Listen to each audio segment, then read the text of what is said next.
Hey, what's up? I'm Guy. I'm John. It's our YouTube channel. Subscribe to it and give this video a like. Podcast below in the description. Go check it out. Let's rank the top 3 receivers in this NFL draft. Mel Kiper. People still comment on our videos and say, did you guys have Mel Kiper on the podcast? Believe it or not, John, Mel Kiper was on the podcast, and he had Devonta Smith as his number 1 receiver. You liked the comp he had for him. We can get to that in a second. Alabama had its pro day. Devonta weighed 170? 170. 170. As I saw on Twitter, it's better than 169. Is it, though? I would think Twitter would prefer 169. So, has the pro day.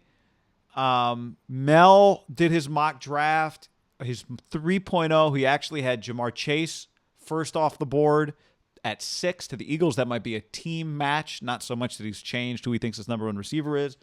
Then he had Devonta and Jaylen Waddle, boom, boom, going right after. Daniel Jeremiah had Jaylen Waddle and JaMarr Chase ahead of Devonta Smith on his big board. How do you see it right now? What should all of our big boards look like when it comes to those three? First, I want to give you props for they put Mel's behind a paywall, and clearly you pay for it and support the paywall. So good job on you, guy. Clearly. That's the only explanation. I would have Devonta Smith 3. I would have him second on his own team. And I want to start by saying something. There's this misconception, like if you put a guy in the second round, like if you say a guy's a second round pick, it's like, oh my God, the disrespect. I'm not saying Devonta Smith's a second round pick. There's nothing wrong with going in the second round. There's nothing wrong than going in the late teens or the 20s. It happens to elite players all the time. One of the best defensive players in the league right now, TJ Watt, went in the 20s. CeeDee Lamb, which I think has a chance when the dust settles to be the best wide receiver of last year's class, was like the third guy off the board, went 17 to the Cowboys. So it's like, just because you don't go 4 doesn't mean we see it all the time. Now, for that individual, it means less money, right? There was a big difference for Lamar Jackson going at 32 than going at 10, right? Josh Rosen is way richer. Maybe Lamar, maybe we'll start to see commercials and stuff with Lamar, but right now Josh Rosen, NFL-wise, has made a lot more money because of his draft slot. But it doesn't determine your success. I mean, the NFL is a great example of that just in general, right, with how many undrafted free agents make the league. But Kenny Golladay, who just signed $75 million and 40 guaranteed. You told me a third rounder. Yeah, so, I mean, yeah, you can cash in. I think it's pretty simple to me. I think when we look at outliers, and let's use quarterbacks for that recently, like Kyler, I think, and Baker are kind of outliers. Are they ever going to live up to being true what you expect out of number 1 picks? I think the jury's out, right? I mean, Baker probably is a really good role player. Kyler, there's going to be a ton of pressure on him this season. Like we just start, it's cool to have like 5'9" quarterbacks. Is it really? Like I'm cool with not having immobile quarterbacks, but I still need my guy to be pretty fucking big. And I think with Devonta Smith, relative to the other guys, Justin Jefferson was arguably a top 10 wide receiver in the NFL last year, let alone his rookie class. He was the most productive. I mean, at one point in time, he was on a pace to like have the best rookie wide receiving class ever. And this guy was dramatically better than him the year they were both on the same team. Yeah. On a team that, had a first round running back to the Chiefs, had obviously Justin Jefferson. Burrow was the number 1 overall. This guy was better. If all 3 of these guys had come out last year, let's say last year's class didn't exist, and Chase had just played that year at LSU, he would have been the first guy taken, right? I don't even think Chase would have made it out of the top 10 guy. Like, based on that season just coming into the draft. You're saying even if last year's class, he was in last year's receiver class? Yeah, I just think he goes in the top 10. He was that dominant. Now, this is not normal, right? A guy sitting out a season. I don't know totally how that's going to impact them, but I don't think it's that much because we've talked a lot about the opt-outs.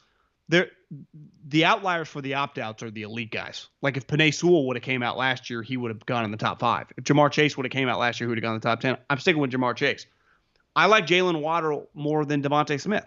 I thought he was better when they were both on the field. Remember early on when you and I bet them against Mississippi and leading up to that game, he was the guy that Sark had really built the offense around.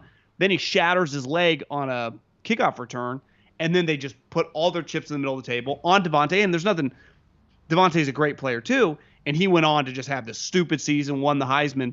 But DJ has tweeted this before.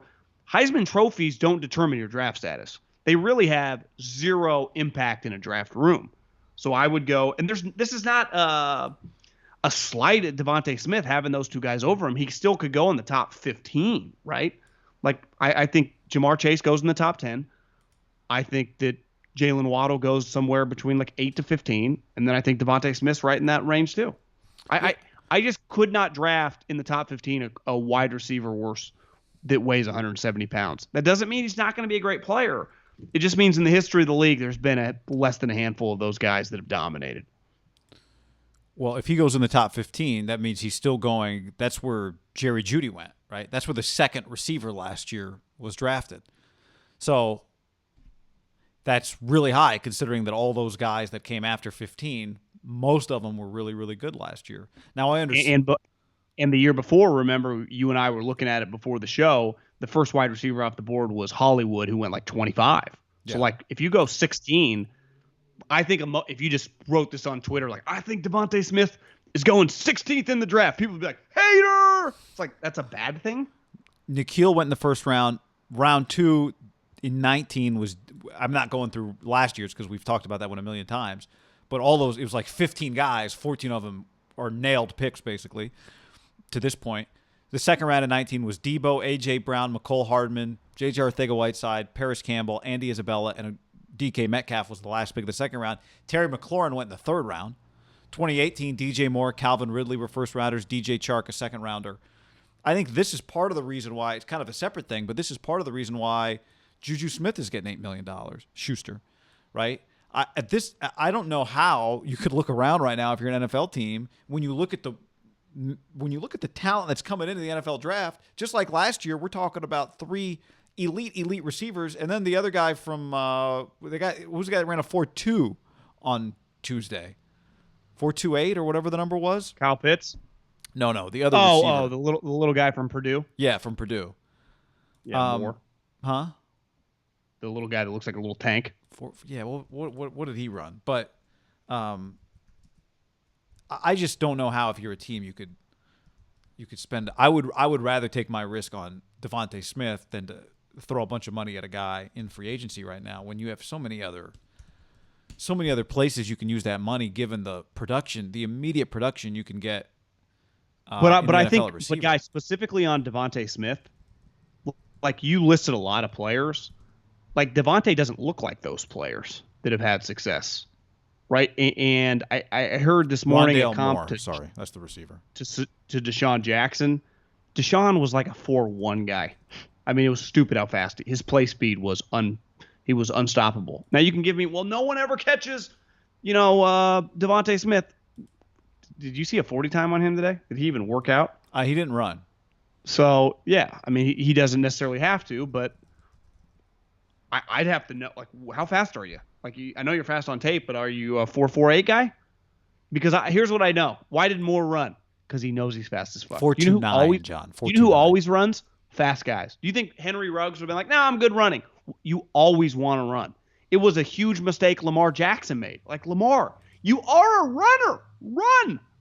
There's a reason, like, when I go home, my brother's dog, Bailey, loves to run. Why? She's a thoroughbred lab. Like, if I'm a speed guy, I never understand. Like, I understood why Keenan Allen didn't want to run when he was coming out because he's going to run like a 4.8.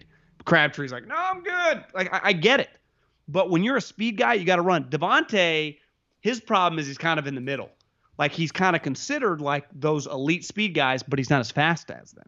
And he knows, and I'm not saying it's not good business to not run. It's probably smart because if he does run a 4.49, it's like, wait, I'm taking a guy that weighs 170 pounds that runs a 4.49. It's one thing if he runs a 4.21, right? You're like, okay, he's the fastest guy in the country. Right. But that's can't not get hit if you can't get caught. No. Yeah, I would imagine. I think he's probably, his success this year was eye-opening, and they dominated. I would imagine he's one of the more polarizing guys in draft rooms, just with his size, but his great production. But like, how good is he going to be in the NFL? And look who Mel compared him to on our podcast was not a Deshaun Jackson, not a guy like that. He compared him to Marvin Harrison, who, when I think Marvin Harrison, I think of like more the modern day, like Jerry Rice, like this unreal route runner who was just getting you like 110 catches a year. And like, if that's Marvin Harrison, a first ballot Hall of Famer, that's so your outlier is going to turn into a first ballot Hall of Famer. That's where you get down this slippery slope. Where it's like I like when you just compare a guy like, who's this guy like? You're just like, oh, Allen Robinson or right. Alshon Jeffrey. Yeah, and great. Like, and then that you're not drafting him in the top 10.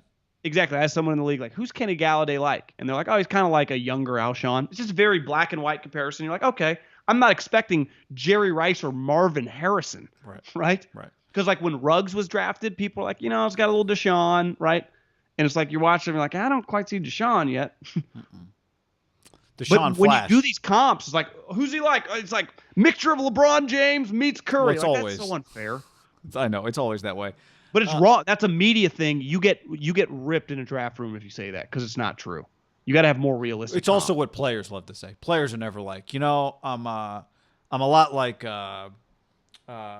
who's the guy from the Rockets who like played in Europe for 8 years and now just like hits three, Tucker. Yeah. Like guys don't compare themselves to that. They'll compare themselves to, I'm like a mix of Clay and the best defensive player in the league at a given time. It's the way guys think. But I don't hold a player's comp for himself. No, but I don't hold the media's comp either. Well, the media has no clue what they're talking about on this. Yeah, I mean that's why we always joke. I loved it when I found it out. You and I always used to joke about cross-racial comps. Like you can't. If he's a white guy, you got to compare to a black guy, vice versa. But it's hard when we're talking about Danny Amendola. It's always like Julian Edelman.